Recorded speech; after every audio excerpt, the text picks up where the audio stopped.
What is going on, people? It's Matt from Liquid Loans, and in this one we're going to be talking about DeFi and what its benefits are. So with no further ado, let's go.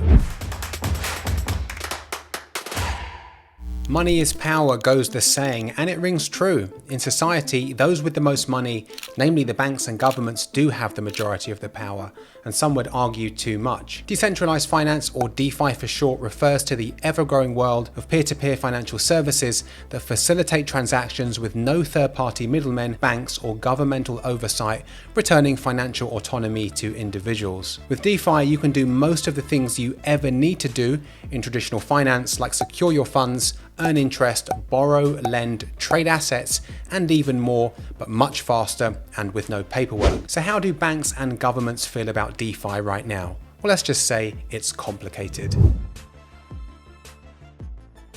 There are many benefits to DeFi. It's open, pseudo-anonymous, flexible, fast, and transparent. So let's break these down one by one in more detail. Firstly, you don't need to fill out lengthy documents or apply for an account. You simply create a wallet using a hardware device or free software, and you're good to go. Anonymity is important too, and in DeFi, there's no need to provide your name, email address, or any personal information. Your public address, a long string of unique numbers and letters, is your identity. It's also permissionless, meaning DeFi allows you to move your assets anywhere, anytime without asking anyone for permission. And that also comes along with speed, because transactions and yield are updated in real time.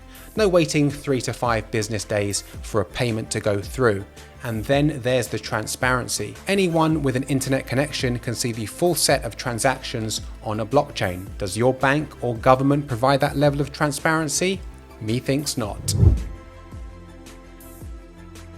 Put simply, when you open up an account with an exchange like Binance, Coinbase, or Kraken, that is not DeFi. But when you create a wallet using a hardware wallet like Trezor or a software wallet like MetaMask, that is true DeFi, as you are connecting directly to the blockchain. Once you're connected to a blockchain, you can interact with the several layers of the DeFi landscape. Now, these include firstly the settlement layer. This is the foundational layer of a given blockchain as well as its native asset. For example, Ethereum is a blockchain and Ether is the native coin on that network. The settlement layer provides security and a set of rules that must be followed. After that, we have the asset layer. This refers to all other non-native digital assets on the blockchain, so basically the tokens and NFTs. Note that the native currencies are referred to as coins and are part of the settlement layer, where all other currencies are referred to as tokens and are part of the asset layer. After that, we have the protocol layer. This is the layer where the smart contracts like Liquid Loans live on the blockchain. And last but not least, we have the application layer,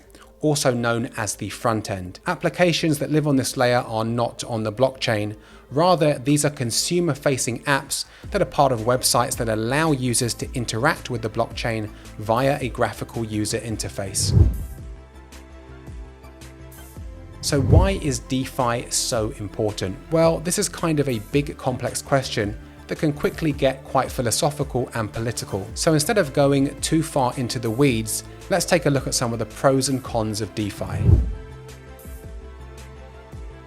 Blockchain transactions are highly resistant to censorship, meaning corrupt governments cannot control citizens' finances as easily as they can via the TradFi banking system. Once a transaction is recorded on a blockchain, it's on there forever. This can come in very handy for providing proof that a transaction occurred because the blockchain does not lie. DeFi also has no minimum age requirements, there's no economic discrimination, and no credit history preventing you from taking out a loan. It's just you and the code. And in DeFi land, you and only you are responsible for your crypto. This is summed up by the phrase, not your keys, not your coins. And if that wasn't enough, many DeFi protocols, like Liquid Loans for example, offer much higher yield than traditional banking products.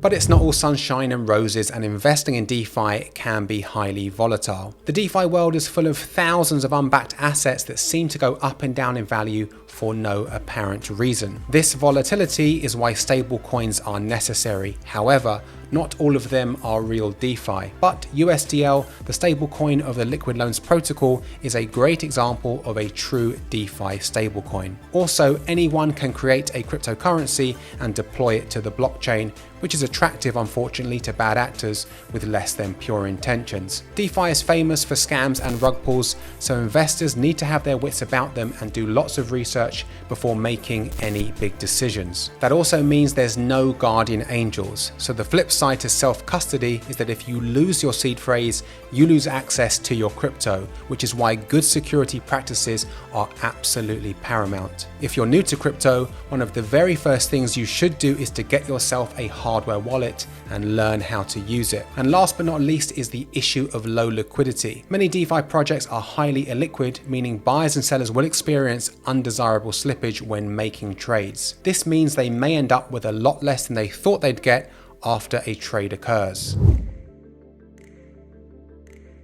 So, to sum it up, DeFi is attractive to many who wish to escape centralized legacy finance in search of products that are censorship resistant, immutable, easily accessible, fast, and that provide higher yield than TradFi. On the flip side, users should be aware of the price volatility, lack of consumer protection, and that there is nobody there to hold your hand if things go wrong when using a DeFi protocol. So I hope you enjoyed that video on DeFi and its benefits. If you like content like this, do hit that subscribe button and that bell icon so you're notified every time we drop new content on the channel. You can also tap the like button, share the video with someone who you think it may benefit, and if you're feeling very kind, consider dropping a cheeky comment below for the algo. It does help us out. Thanks for watching, and I will see you on the next one.